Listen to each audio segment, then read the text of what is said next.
কিছুদিন আগে কয়েকজন হচ্ছে নোবেল বিজয়ী একসাথে হয়েছে, একটা মিটিং করতেছে। তা বলতেছে যে মানুষের জীবনের জন্য দরকার এরকম সবচেয়ে প্রয়োজনীয় 2টা লাইন বলতে হবে, 2টা, এর বেশি বলতে পারবে না। তো অনেক হিসাব কিতাব করে অনেকজন বিজ্ঞানী তো নোবেল নিছে, সবাই একটা একটা একটা একটা করে বিভিন্ন জন বলছে। শেষে 2টা কথা সবচেয়ে বেশি পছন্দ হয়েছে, সবচেয়ে বেশি ভোট পেয়েছে। তার মধ্যে প্রথম কথাটা কোনটা জানেন? যে অবস্থায় আপনি আছেন শুকরিয়া আদায় করেন। তো এইটা যখন আমি পড়লাম তখন মনে হলো আমরা যে সূরা ফাতিহা পড়ি, আলহামদুলিল্লাহ রাব্বিল আলামিন, আল্লাহ তুমি আমাকে যে অবস্থায় রাখছো ভালো রাখছো, এইটা হচ্ছে 1 নম্বর প্রয়োজনীয় এবং প্রত্যেক নামাজে প্রত্যেকবার শুরুতে বলতেছি, এবং এইটা জীবনের জন্য 1 নম্বর দরকার। তার মানে নামাজ হচ্ছে আল্লাহর সাথে কানেকশন করার সাথে আমার নিজের ভালোর জন্য দরকার বেশি। নিজে ভালো থাকবো কখন? যখন আমি চিন্তা করি যে আল্লাহ আমাকে তুমি যে অবস্থায় রাখছো ভালো রাখছো। আর দ্বিতীয় কথাটা কি দরকার? সেটা হচ্ছে মানুষ দীর্ঘদিন ভালো থাকতে পারবে, মানুষের ব্রেন সুস্থ থাকবে, মানুষ হচ্ছে উন্নতির দিকে যাবে কখন? যখন কেউ রেগুলার পড়াশোনা করে। কোরআনের প্রথম যে আয়াতটা নাজিল হইল কি ছিল? প্রথম আয়াতটা পড়ো তোমার প্রভুর নামে, ঠিক না? পড়ার কথা বলছে। তা আল্লাহ কিন্তু নাজিল হওয়া প্রথম কথাটা পড়ার সাথে, কোরআনে আমরা যখন সূরা ফাতিহার প্রথম যে আয়াতটা দিয়ে নামাজ শুরু করে প্রত্যেক রাকাতে, সেটা কি ছিল? প্রথম রাকাতে প্রত্যেকবারে বলতেছি, সেটা কি? সেটা হচ্ছে শুকরিয়া জানাচ্ছে আল্লাহর কাছে। তার মানে মানুষের জন্য যেটা সবচেয়ে প্রয়োজনীয় আল্লাহ কিন্তু সেট করে দিয়েছেন। এখন দেখেন, অনেকেই বলে না যে আমি পড়ি কিন্তু আমার পড়া খেয়াল থাকে না, আছে না? স্টুডেন্টের এই সমস্যাটা বেশি তো। আচ্ছা, ছেলেদের মধ্যে বলবেন ঈদের নামাজ কারা কারা পড়েন? একটু হাত উঁচু করেন তো। বাকিরা পড়েন না? ঈদের নামাজ প্রত্যেকেই পড়ি। আচ্ছা, তাহলে ঈদের নামাজ যে পড়ি, ঈদের নামাজে রিয়েলি আপনাকে এবার হাত উঠাতে বলবো না, অনেকে ভুল করেন না? এদিক ওদিক তাকাচ্ছেন যে কি মানে যাবো নাকি হাত বাঁধবো, হয় না? 100% হয়। কিন্তু যখন আমি এই যে 5 ওয়াক্ত নামাজ পড়ি, এটাতে কি হয়? প্রশ্নই আসে না। কারণটা কি? কারণটা হচ্ছে, আপনি এখন বলতে পারেন যে ভাই আমরা তো ওই ঈদের নামাজ মাত্র সেরকম পড়ি নাই। আপনি হিসাব করে দেখেন, প্রত্যেক বছরে 2 বার করে আপনি ঈদের নামাজ পড়েন। আপনি যদি 20 বছর ধরে নামাজ পড়তেছেন, 40 বার পড়ছেন, কিন্তু তারপর আপনার খেয়াল থাকে না। কারণটা কি? কারণটা হচ্ছে ওই যে একটু আগে বলছিলাম, যা কিছু পড়ি 1 সপ্তাহ পরে 80% ভুলে যাই। আপনি ঈদের নামাজ পড়েন তো বছরে 2 বার, আপনার পড়ার যে টেকনিকটা, যে নিয়মটা, সেটা শর্ট টার্ম মেমোরিতে থাকে, লং টার্মে আর রিজার্ভ হয় না। কিন্তু আপনি রেগুলার যে 5 ওয়াক্ত নামাজ পড়েন, এটা আপনার লং টার্ম মেমোরিতে রিজার্ভ হয়ে যায়। এই জন্য ঈদের নামাজটা এইটা থেকে একটা পড়ার টেকনিক বের করা যায়। সেটা কি? অনেক স্টুডেন্ট আছে বছরে একটা চ্যাপ্টার পড়লো, 6 মাস নাই, আর হঠাৎ করে বই থেকে প্রশ্ন করছে, জিজ্ঞাসা করছে, উত্তর দিতে পারতেছে না। কেন পারে না? কারণ পড়াটা শর্ট টার্ম থেকে হারাই গেছে। লং টার্মে যদি পড়াটা রিজার্ভ করতে চাই, তাহলে যেটা করতে হবে সেটা হচ্ছে ভুলে যাওয়ার আগে রিভিশন দিতে হবে। আমরা যে নামাজ পড়ি, প্রত্যেক দিন 5 ওয়াক্ত নামাজ পড়তেছি না, একে সূরা ফাতিহা ফির কমন দরকার কি? আল্লাহ তো কইতে পারতো যে দিনে 1 বার পড়বা, একটু করে পড়লে হবে। নো, 5 বার রাখছে এই কারণে। দেখবেন মুহাম্মদ সাল্লাল্লাহু আলাইহি ওয়াসাল্লামের একটা হাদিস আছে, দিনে যদি 5 বার কেউ গোসল করে তাহলে তার শরীরে কোনো ময়লা থাকে না। না, আমাদের শরীর যত দ্রুত ময়লা হয়, তার চাইতে দ্রুত ময়লা হয় আমাদের ব্রেন। যে কি কোন ভাই, ব্রেন ময়লা হয়? হ্যাঁ। এবং ব্রেন যদি ময়লা হয় তখন হয় কি? ডিপ্রেশন হয়, অ্যাংজাইটি হয়, ঠিকভাবে ঘুম আসে না।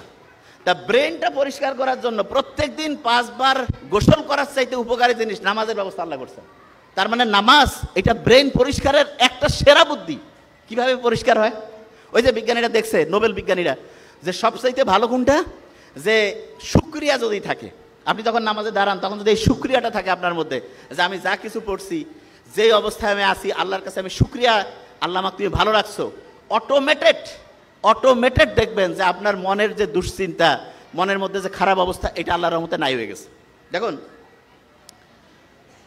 বিভিন্ন সময় অনেক লোক আছে না, এই যে রোজার সময় রোজা রাখে অনেক সময়, আবার অনেকে বছরে 2 দিন করে প্রতি সপ্তাহে সপ্তাহে রাখে।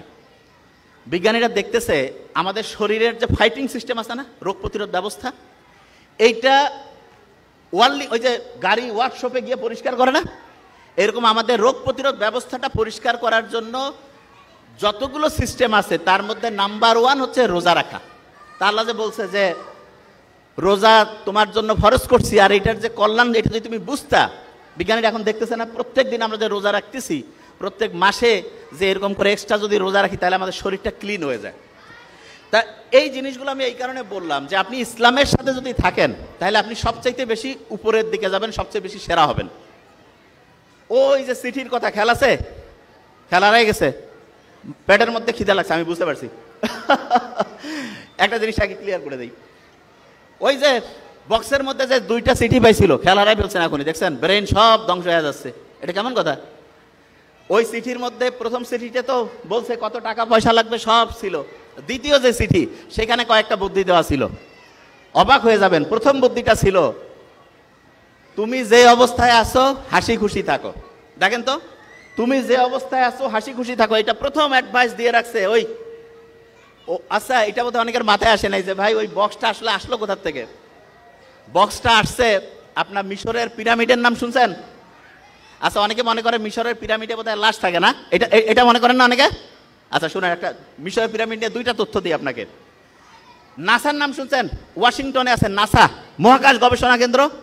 ওই সময় মিশরের মহাকাশ গবেষণা কেন্দ্র ছিল এই পিরামিডগুলো, সবচেয়ে বড় পিরামিডটা ছিল সবচেয়ে সেরা গবেষণা কেন্দ্র, মহাকাশের সাথে কানেক্টেড। এবং দেখেন, আপনি অবাক হয়ে যাবেন, ওই বড় যে পিরামিডটা একটা লাশও নাই, নাথিং। ফেরাউনের যে লাশ আছে না, ফেরাউনের লাশ কিন্তু আবিষ্কার হয়েছে বেশি দিন না, 1898 সালে। এবং আবিষ্কার হওয়ার তার প্রায় 77 বছর পরে 1975 সালে ফ্রান্সে নিয়ে গেছে ওই লাশ।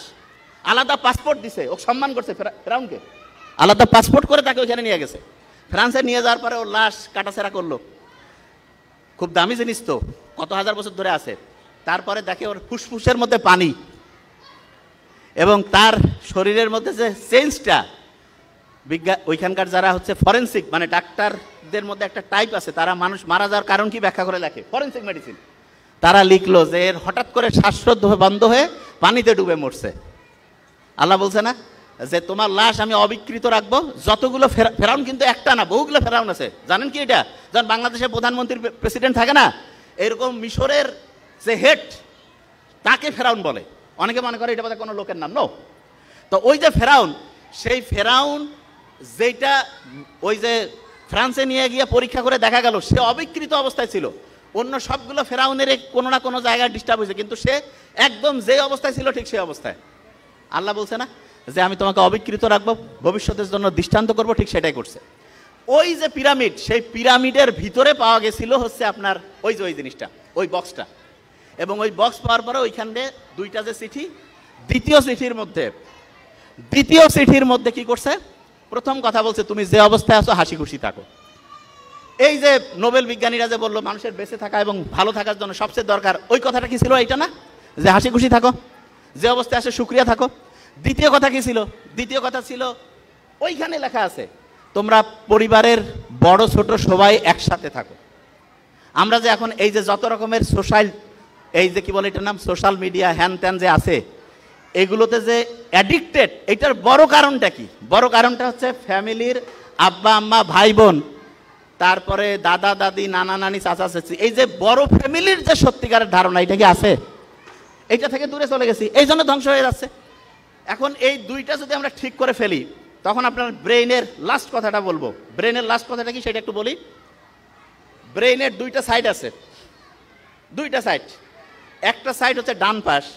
এই ডান পাশটা মানুষকে বলে তুমি ভালো কাজ করো, মানুষের উপকার করো, বিপদে মানুষের পাশে দাঁড়ায় যাও। আর বাম পাশ যেটা আছে সেটা লেফট সাইড, এটা হচ্ছে কয় তুমি একটু স্বার্থপর হও, লজিক দিয়ে চিন্তা করে, কয় যে তোমার থাকলে তোমার হবে, মানসিক দিয়ে লাভ কি?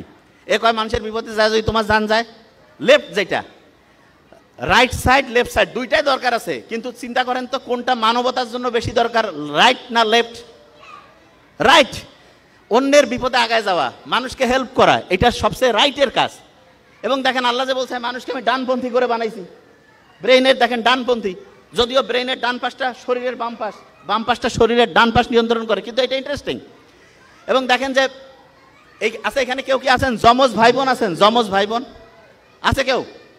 আচ্ছা, যমজ যদি কেউ থাকে দেখবেন যে যমজ ভাই বোনদের কিন্তু চেহারা সেম হইতে পারে, সেম, এমনকি ডিএনএ যে আছে সেটাও সেম হইতে পারে, কিন্তু ফিঙ্গারপ্রিন্ট সেম হবে না। এই পৃথিবীতে আদম আলাইহিস সালাম থেকে যত মানুষ আসছে তার মধ্যে কোনো মানুষের একজনের সাথে আরেকজনের ফিঙ্গারপ্রিন্ট মিলবে না। আল্লাহ কিন্তু কোরআনে বলছে যে আমি তোমার আঙ্গুলের ডগা পর্যন্ত পুনর্বিন্যস্ত করতে পারি। আল্লাহ কিন্তু কয়নি ডিএনএ আরএনএ এগুলোর কিছু কথা বলেনি, আঙ্গুলের ডগার কথা বলেছে। তা আমরা যে জিনিসটা বলবো যে একটা স্টুডেন্ট যদি অসাধারণ হইতে চায় তাহলে ইসলামের যে মূল কালচারটা মুহাম্মদ সাল্লাল্লাহু আলাইহি ওয়াসাল্লাম যেটা বলছে ঈশার নামাজের পরে ঘুমায় যাও, এইটা হচ্ছে সবচেয়ে সেরা। কারণ রাত 10টা থেকে ভোর 4টা-5টা এই সময় যে ঘুমটা হয় প্রত্যেক ঘন্টায় অন্য সময়ের দ্বিগুণ থেকে 3 গুণ বেশি রিসার্চ হয় ব্রেনটা, এবং ওই সময় আমাদের শরীরের রোগ প্রতিরোধ ব্যবস্থাটা বাড়ে। আর যেই রুমে আপনার সন্তানকে রাখবেন সেই রুমে একটু গাছ লাগাবেন, এবং পারলে জানালা দিয়ে গাছ দেখা যায় এরকম ব্যবস্থা রাখবেন। তাহলে কি হবে, আপনি শুনলে অবাক হবেন, আপনার মন খারাপ হইলে গাছের ছায়ার নিচে গেলে মনটা একটু ভালো হয় না? বিজ্ঞানীরা এখন দেখছে ফাইটোসাইট বলে একটা উপাদান আছে, সেটা আমাদের শরীরের যে রোগ প্রতিরোধ ব্যবস্থা ওকে যে উৎসাহিত করে, কয় আরো ভালো করে কাজ করো, মনটা তখন চাঙ্গা হয়ে যায়। সূর্যের আলোর নিচে প্রত্যেক দিন যাবেন, গেলে দেখবেন যে সূর্যের আলোর যে সানলাইট সেরোটোনিন ক্ষরণ হবে, মনটা চাঙ্গা হবে, কাজ করতে ভালো লাগবে। তার মানে আপনি ইসলামী যে বিধানটা আছে সেই বিধানটার সবচেয়ে সেরা জিনিসটা হচ্ছে রুটিনটা ঠিক করা। আচ্ছা, আমাদের দিনটা শুরু হয় কি ফজর থেকে না মাগরিব থেকে বলেন তো? দিনটা শুরু কখন? দিন মাগরিব। দেখেন ইসলাম যে সেরা তার শেষ উদাহরণটা দিয়ে শেষ করছি। ইসলাম যে সেরা তার প্রমাণ হচ্ছে আপনি যখন তারাবির নামাজ পড়ছিলেন, মাগরিবের ওয়াক্ত সূর্য কি হইলো, চাঁদ উঠলো, আপনি নামাজ শুরু করে দিলেন, ঠিক তো? এই যে মাগরিবের নামাজটা যে আপনি শুরু করলেন, আপনার মাগরিব থেকে দিন শুরু, এবং তারপরে রাতে ঘুমাইলেন, উপর ভোরে সেহরি করলেন, সারাদিন গেল, ইফতার হইল, দিন শেষ। বিজ্ঞানীরা বলতেছে যে সবচেয়ে সেরা রুটিন বানাইতে চায় তার জন্য সবচাইতে সেরা রুটিন ফলো করার বুদ্ধি হচ্ছে মাগরিবের পরে সে রুটিন করবে। বিজ্ঞানীরা এখন দেখতেছে ডায়েরি। তার মানে দেখেন ইসলামের আল্লাহ কি সায়েন্টিফিক, কারণ মানুষকে বানাইছে তো আল্লাহ, এই জন্য মানুষের জন্য কোনটা সবচেয়ে কল্যাণকর সেটা আল্লাহ সেট করছে। এই জন্য রুটিন যখন করবেন, ডায়েরি লিখবেন, বাচ্চাকে শেখাবেন, ডায়েরিটা মাগরিবের পর থেকে লেখা শুরু করবেন। মাগরিব আপনার রাতে আপনি কখন ঘুমাবেন? অনেকে ঘুমাচ্ছে রাত 2টায়, হয় ভোরে উঠবে 5টা, হয় কি পাবে? জীবনে পারবে না, কারণ আপনার ব্রেনে 6-7 ঘন্টা ঘুম দরকার আছে। এই কারণে আপনি মাগরিবে রুটিন করে ফেললেন যে আমি 10টার মধ্যে ঘুমায় যাবো, ভোর 4টা-5টায় উঠবো, উঠে একটু পড়াশোনা করব, তারপরে দিনে একটু সূর্যের নিচে হাঁটাহাঁটি করবো, বুক ভরে শ্বাস নিব, ছাড়বো, এবং সবসময় 2টা কাজ করবেন। একটা হচ্ছে অন্যকে হেল্প করবেন, আর 2 নাম্বার যেটা হচ্ছে সেটা হচ্ছে আল্লাহর কাছে চাবেন। বিজ্ঞানীরা দেখছে 2টা কাজ কেউ যদি করে, লাস্ট 2টা কথা, একটা হচ্ছে কেউ যদি সবসময় অন্যকে বিপদে হেল্প করে, আর যদি কেউ হচ্ছে রেগুলার প্রেয়ার করে, তাহলে তার ডিপ্রেশন, অ্যাংজাইটি এগুলোর কারণে মৃত্যুর যে সম্ভাবনা 30% থেকে কমতে কমতে কমতে 0% হয়ে যাবে। তা আমরা আশা করি প্রত্যেকে ইসলামের নিয়মগুলো মানব এবং অসাধারণ জীবন ব্যবস্থার মধ্যে চলে যাব। Thank you so much. আসসালামু আলাইকুম।